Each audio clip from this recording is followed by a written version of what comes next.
Oi lindezas, tudo bem? Sejam bem-vindas e bem-vindos ao meu canal. Meu nome é Angélica Heck, eu sou biomédica esteta e o propósito desse canal é ajudar as pessoas que estão entrando na área da biomedicina estética, estudantes ou outros empreendedores que também têm seu próprio consultório, sua própria clínica. Então vamos ao tema do vídeo de hoje. Bom, e já que esse é um vídeo de reinauguração desse canal, eu vim trazer um tema que é uma pergunta que eu ando recebendo muito nos últimos tempos. Como me planejar, como me programar para abrir meu próprio consultório, o que eu preciso saber para abrir a minha clínica, o meu consultório. Então eu separei em 5 tópicos e todos eles precisam estar alinhados e você precisa ter muita clareza de todos eles para conseguir começar com o pé direito, começar da forma certa e não acabar falindo e tendo que fechar o teu consultório, a tua clínica em pouco tempo, né? Então vamos começar. São 5 tópicos, eu vou ler ele aqui para você. Primeiro, local de trabalho. Segundo, captação de clientes / pacientes. Terceiro, estoque de produtos. Quarto, contabilidade. E quinto, gestão financeira. Esses 5 precisam estar alinhados para você começar da maneira correta. Vamos começar falando então sobre o local de trabalho. Primeiro de tudo, você precisa definir o quanto de espaço precisa, né? Você vai começar sozinha, você tem uma sócia, você quer uma secretária. Vou dar o meu exemplo. O meu espaço ele comporta muito bem 2 pessoas. Minha sala tem 19 metros quadrados e eu trabalho junto com a minha estagiária, que fica na parte da recepção na maioria das vezes, então eu consegui dividir uma sala de 19 metros quadrados em 2 blocos, onde eu tenho uma recepção e uma sala de atendimentos. Então, primeira coisa é você definir isso. Tendo isso definido, você precisa saber quanto isso vai te custar. Você vai precisar reformar? No meu caso, eu precisei reformar. Então, eu precisei fazer o cálculo ali mais ou menos de quanto eu precisava, gastando com arquiteto, com reforma, gastando com placa, porque o meu negócio, ele não é dentro de um prédio comercial, ele é subsolo, né? Ele é de frente para a rua, então eu precisei colocar placa, eu precisei fazer uma estrutura na frente, então precisa ter esse cálculo em média para saber se você tem condição de começar, tá bom? E vocês podem estar se perguntando como que eu defino o melhor local, né? Isso vai depender muito de cidade para cidade. Eu defini aqui um local num bairro onde ele é classe média alta, e aqui eu já tinha minhas clientes, porque eu já trabalhava dentro da área da beleza, no salão de beleza com a minha mãe. O meu consultório, ele fica embaixo do salão de beleza da minha mãe, então eu atendo muitas pessoas aqui do bairro. Então eu indico que você procure bons bairros. Se você é da área da biomedicina estética, dos procedimentos estéticos, saúde, beleza, eu indico que você busque bairros assim, classe média, classe alta, para que você tenha o público adequado para o teu tipo de serviço, tá? Depois que você define um lugar, já tem um lugar pronto, montadinho, com tudo que você precisa de móveis, de decoração, você vai precisar do teu estoque de produtos. E dentro desse estoque de produtos também pode entrar ali os equipamentos para quem quer trabalhar com equipamentos dentro da área. Eu aqui no meu consultório eu tenho radiofrequência, tenho lipocaptação e tenho alta frequência. E o teu estoque de produtos, ele vai depender muito da tua demanda. Então você já tem um número de possíveis pacientes, de possíveis clientes.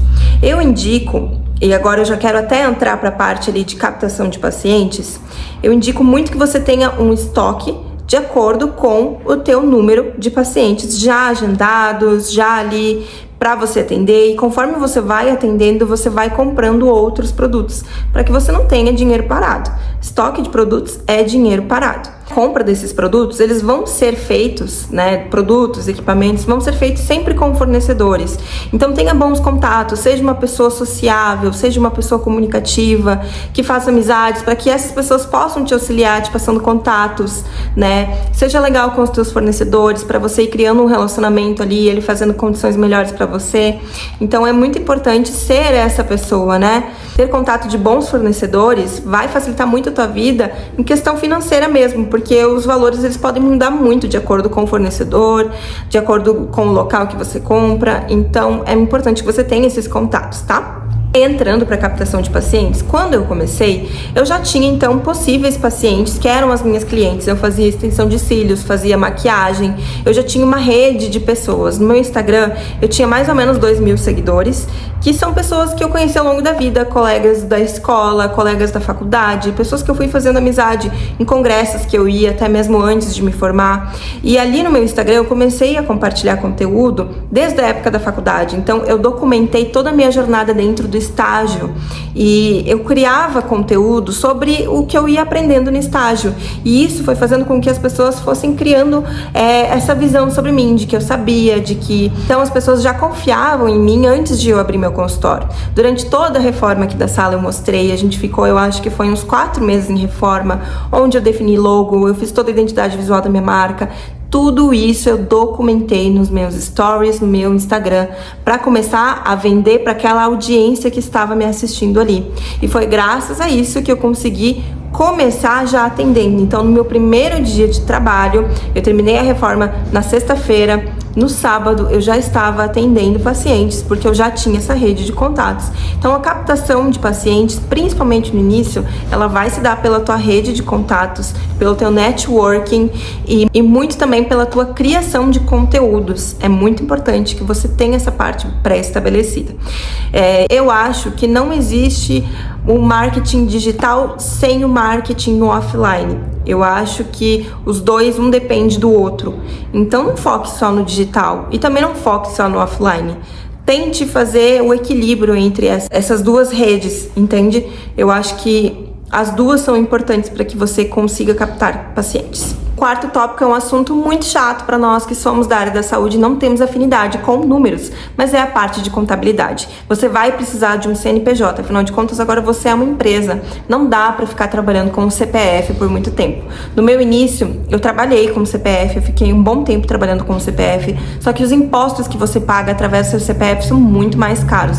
Então vale muito a pena abrir um CNPJ e eu indico fortemente que você tenha um contador da tua confiança, alguém da tua família, algum amigo ou alguém que seja indicado teu, porque o contador ele precisa ser teu amigo, ele precisa entender a tua realidade, e se você tá começando, a tua realidade é igual a de todo mundo, você não tem dinheiro para investir em contabilidade, afinal de contas você mal tem paciente, quem dirá vai ficar pagando contador mensalmente, tem tanta coisa, né, para você investir. Então eu indico que você tenha um contador da tua confiança e explique a realidade dele. Existem várias categorias dentro da contabilidade, por exemplo, a gente tem o microempreendedor individual, que é o MEI, que é a categoria onde menos tem encargos, né? Onde você não precisa, se eu não me engano, você não precisa nem pagar honorários de contador. Você abre ali o seu MEI e só paga os impostos ali uma vez ao ano, né? Não precisa nem emitir nota fiscal. Só que nós, profissionais da saúde, não podemos ser MEI. A gente precisa se enquadrar em alguma outra categoria. Então, no meu caso, a categoria que se enquadrou com a minha realidade é a microempresa. Então, a categoria que você vai se enquadrar vai depender muito da tua realidade. Faça isso, abra seu CNPJ e comece a separar as duas contas da empresa e contas pessoais. Gente, uma realidade agora que ninguém fala. No início você vai ganhar só para pagar as contas da empresa. E tá tudo bem. Quando eu comecei, eu ainda morava com os meus pais, eu tinha 22 anos. Eu não tinha conta fixa pessoal, entendeu? Eu só tinha minha academia, tinha os meus luxinhos. E todo o dinheiro que entrava da empresa, eu botava na conta da empresa e ficava reinvestindo ali em cursos, em melhorias dentro. E agora, ainda falando sobre números, o quinto e último tópico, que é a gestão financeira. Gente, a gestão financeira é o que vai manter o seu negócio ativo, além da captação de pacientes, é óbvio. Mas um sem o outro não funciona direito. Então tenha em mente que você precisa ter o controle financeiro da tua empresa, por menor que você seja ainda no início. Você não tem funcionário, sim, mas você precisa ter o controle de tudo. A maneira de ter o controle da tua gestão financeira é primeiramente separando as contas da empresa e a conta pessoal, sabendo todos os custos que você precisa para manter a vida pessoal e para manter a tua empresa. As contas fixas são todas aquelas que a gente precisa pagar, independente se a gente estiver trabalhando ou não. Ou seja, aluguel, luz, condomínio, caso for uma sala dentro de um prédio, internet, encargos, contador, sistema. Se você for começar com sistema, isso não é obrigatório, você pode começar com uma agenda física de papel, que não vai te gerar um custo. Eu optei por começar com sistema porque eu já tinha uma demanda de pacientes logo no início e eu queria ter tudo isso organizadinho desde o princípio, tá? Tudo que for fixo, que você precisa pagar, independente se estiver trabalhando ou não, precisa ter em mente.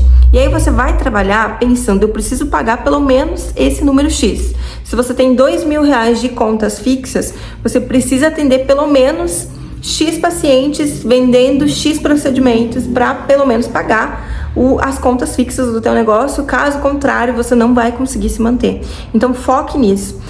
Não foque em ter grandes lucros no início, senão você vai se frustrar, porque realmente o início é difícil a captação de pacientes, é difícil criar uma confiança. Existe algo que se chama captação através de indicações, e isso eu indico muito para vocês influenciarem, né? Estimularem as pacientes de vocês desde o início a indicarem vocês, porque esse é o marketing, o melhor marketing que existe. É o marketing de indicações. E depois de 3 anos atendendo, quando eu sinto assim que eu tenho mais tranquilidade, não dependo tanto assim de ficar na rede social toda hora, porque eu tenho um bom fluxo de pacientes e um bom marketing de indicação, porque eu influencio muito as minhas pacientes a me indicarem.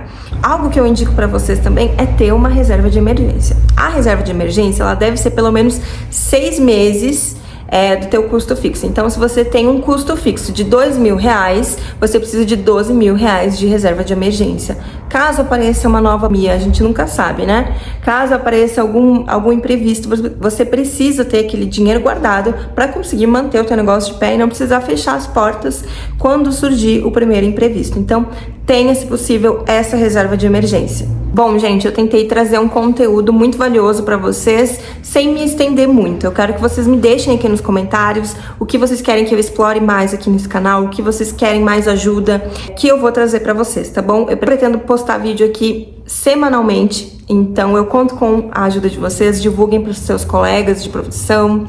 E é isso. Eu tô pensando que no próximo vídeo eu posso trazer sobre os melhores procedimentos para você começar. Eu, quando comecei, eu não comecei fazendo harmonização facial. Eu fiz um curso logo no início, que eu já estava formada, de harmonização completa. Eu já fazia alguns procedimentos, mas não era meu foco, até porque eu não estava me sentindo 100% segura no início para esses procedimentos mais complexos. Então, eu pensei em trazer para vocês os procedimentos para vocês começarem, que podem trazer um lucro, uma renda, para que vocês possam ir reinvestindo, se sentindo mais seguras e então começar dentro dos procedimentos mais complexos, que são os de harmonização facial. Se vocês gostaram desse vídeo, deixem um like, compartilhem com as amigas, com as colegas de profissão, e eu vejo vocês no próximo vídeo. Beijo e até mais!